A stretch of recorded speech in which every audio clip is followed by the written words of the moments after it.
Big news for parents. The FDA approved children ages 5 to 11 get a booster dose of Pfizer's COVID vaccine. Now it goes to the CDC, which must decide whether to formally recommend the booster for this age group.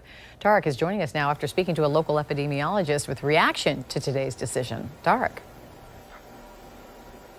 Well, according to the FDA, children ages 5 to 11 can get a booster shot at least 5 months after they've received the primary two-dose series. Now, we spoke with a local epidemiologist who says this booster shot is particularly important for children because Pfizer's COVID-19 vaccine didn't perform as well on children as scientists would have liked.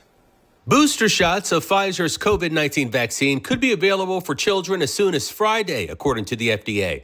There's still another hurdle. It's in the CDC's hands now. The news comes 2 months after researchers from the New York State Department of Health reported that doses of the Pfizer vaccine offered little protection against infection in children ages 5 to 11. This is particularly important because the performance of the Pfizer vaccine without a booster against Omicron has not been overly impressive. So the idea of adding a booster, if that's going to really bolster immunity more, makes a big difference and hopefully is getting parents very excited. Dr. Jonathan Cantor says Pfizer's vaccine is the only COVID-19 vaccine authorized for younger children.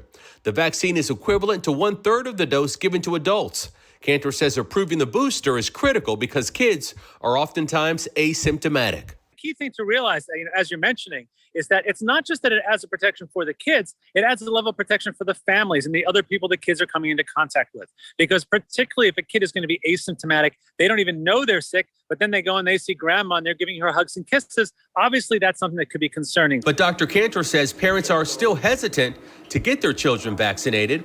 Only 30% of kids in this age group have had their vaccines. So there is proof, however, that vaccinations do indeed work in the 5 to 11-year-old age group. A CDC study conducted in April reveals that unvaccinated children were hospitalized at double the rate of vaccinated children during the beginning of the Omicron wave. I'm Tarek Miner.